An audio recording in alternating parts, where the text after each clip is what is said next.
Welcome to our last Lenten meditation. This is the last of 7, and we have been taking the sacraments of the Church as a way to enter more deeply into our Lenten journey. We now come, if you like, to the conclusion, the climax, the final act, that which will make us truly Christians. So this meditation is upon the Eucharist, the Mass, the Blessed Sacrament, the breaking of the bread. The most beautiful celebration of the Eucharist, not that every Mass is not beautiful, is the celebration of the Eucharist on Holy Saturday night, the culmination of the Easter Vigil. It comes 3 days, 3 spiritual days, if you like, after he has been in the tomb. He is in the tomb because of our sin, of our evil, of death, that literally death has cast Christ down. He has cast him into the peripheries, he has cast him into Hades. The world has said that Christ is irrelevant. He has no purpose to play. He is an inconvenience. He is a crazed rabbi. He is a loss. He is defeat. And we have lived that pain, that intensity, as we have gathered around the tomb. And then on Holy Saturday night, as the bread and wine are offered by the priest, the words of consecration are the triumph, the victory of Jesus. Yes, he was victorious. He has been victorious through all time. But we celebrate it sacramentally in the Easter Vigil. Can I suggest that we live Holy Thursday very intensely? Holy Thursday is when the Easter Triduum starts. We celebrate the Mass of the Lord's Supper. We see the great act of love and service of Christ. We walk with him to the Garden of Gethsemane. We wait in vigil and prayer to 12 midnight. And then Judas leads the soldiers, and he is captured and he is taken.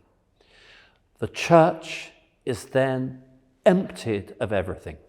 Emptied of holy water, emptied of a Blessed Sacrament, emptied of candles, empty of any notion of Christian life.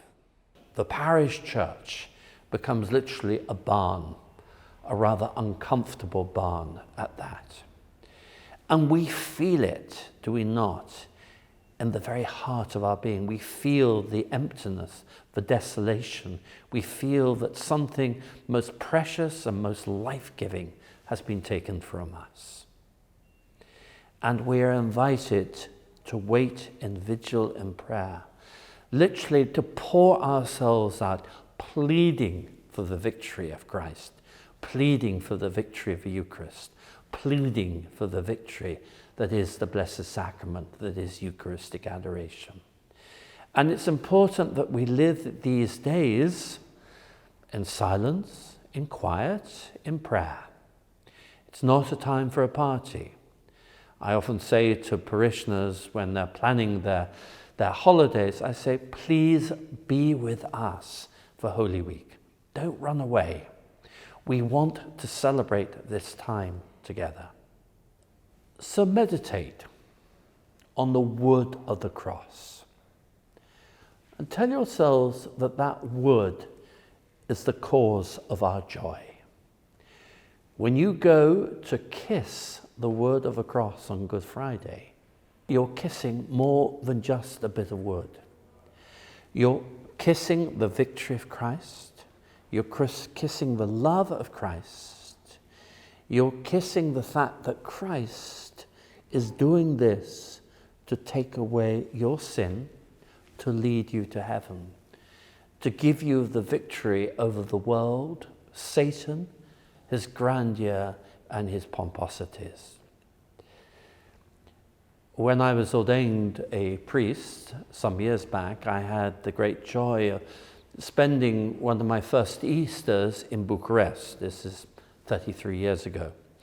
And it was very soon after the fall of Nicholas Ceausescu. As you remember, he was one of the most vicious of all dictators from those communist countries.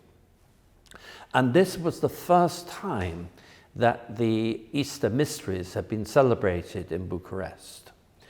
And it was extraordinary for so many reasons. First of all, that remaining Catholics had not been allowed to have hymn books. So all their hymns they remembered, and they sang them so powerfully and beautifully. We celebrated a beautiful Easter vigil, and then afterwards we processed with the Blessed Sacrament around the cathedral. Outside, we're singing the word that begins with A, which we can't use at the moment, with joy on our faces. And on the sides of the street's corner, there were the police, and they were still the residue of the famous Securitate, the most feared police force in many of those Eastern Bloc countries. And they looked at us and they scowled at us. And it was almost as though the face of Satan was looking down upon that Blessed Sacrament, upon the Eucharist, and saying, I've lost, and I'm angry, and I am going to continue to battle against God's holy people.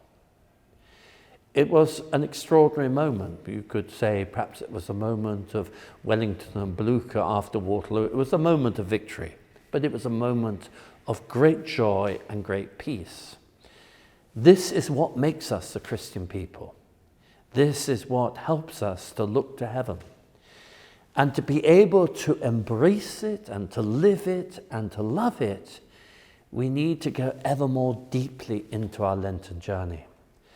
So as we live this last meditation, live Holy Week intensely.